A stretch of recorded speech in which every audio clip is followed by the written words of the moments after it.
Ngerinya polusi udara di Jabodetabek memberikan dampak buruk bagi lingkungan dan mengancam kesehatan masyarakat. Polusi udara juga bisa memicu perubahan iklim dengan dampak yang mengerikan. Industri berbasis batu bara juga diduga menjadi salah satu biang kerok polusi, sehingga transisi energi yang lebih bersih harus segera diupayakan.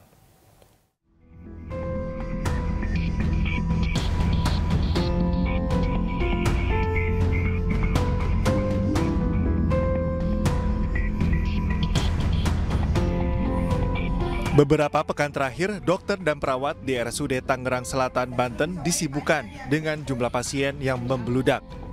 Sebagian besar diantaranya didiagnosa penyakit yang sama, yakni infeksi saluran pernafasan atas atau ISPA. Mereka mengalami gejala serupa seperti demam, batuk, dan pilek. Menurut data Dinas Kesehatan setempat, lebih dari 29.000 warga Tangerang Selatan terjangkit ISPA. Sampai saat ini yang berkunjung ke fasilitas kesehatan kami ringan sampai sedang ya, dan itu lebih ke cenderung kalau orang melihatnya ya batuk pilek gitu ya, tetapi ternyata setelah dilakukan pemeriksaan berikutnya yaitu dikategorikannya adalah infeksi saluran pernafasan akut. Sementara itu, warga Rusun Marunda, Jakarta Utara hidup di tengah kepungan polusi batu bara. Meski aktivitas bongkar muat batu bara milik PT Karya Cipta Nusantara telah di-stop, namun debu batu bara sesekali masih singgah. Balita dan anak-anak seolah telah akrab dengan penyakit ISPA. Tak sedikit pula warga yang menderita gatal-gatal. Saya pikir kita tidak hanya bicara satu jenis usaha bongkar muat saja di sana. Saat ini KCN misalnya sudah dicabut, tapi ada beberapa yang lainnya yang belum diketahui oleh warga. Hingga saat ini debu batu bara terus masih dihirup oleh warga. Jadi bayangkan ini banyak sekali. Jadi warga tidak bisa satu persatu, yang dibutuhkan adalah ketegasan pemerintah.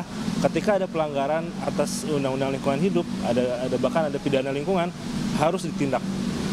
Jangan dibiarkan, dan pastikan warga itu bisa menghirup udara sehat, warga mendapatkan jaminan kesehatan. Dalam rapat terbatas di Istana Kepresidenan 14 Agustus lalu, Presiden Joko Widodo menyebut penyebab polusi udara di Jabodetabek diantaranya akibat kemarau panjang dan aktivitas industri berbasis batu bara. Terdapat beberapa faktor yang menyebabkan situasi ini, antara lain kemarau panjang selama 3 bulan terakhir yang menyebabkan peningkatan konsentrasi polutan tinggi, serta pembuangan emisi dari transportasi dan juga aktivitas industri di Jabodetabek, terutama yang menggunakan batu bara di sektor industri manufaktur. Saya memiliki beberapa catatan yang perlu menjadi perhatian seluruh kementerian dan lembaga terkait. Yang pertama, jangka pendek. Dalam jangka pendek, secepatnya harus dilakukan intervensi yang bisa meningkatkan kualitas udara di Jabodetabek lebih baik. Kementerian Lingkungan Hidup dan Kehutanan kemudian menghentikan kegiatan sejumlah perusahaan yang diduga menjadi salah satu sumber polusi.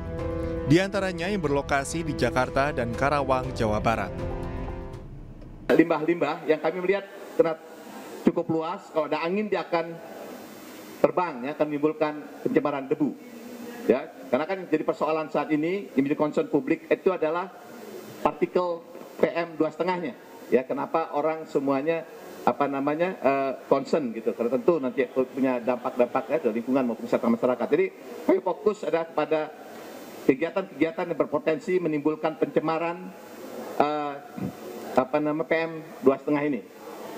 Tapi kalau kami dalam pengawasan menemukan pelanggaran lain, tentu kan kami lakukan. Polusi udara bukan masalah sepele dan bisa memicu perubahan iklim dengan dampak mengerikan. Pemerintah harus bergerak cepat, merealisasikan langkah-langkah penanganan polusi. Di sisi lain, masyarakat dan para pelaku usaha harus memahami cara berkontribusi menyelamatkan lingkungan. Salah satunya bisa dimulai dengan beralih menggunakan transportasi umum dan transisi energi yang lebih bersih serta ramah lingkungan. Tim Liputan iNews melaporkan.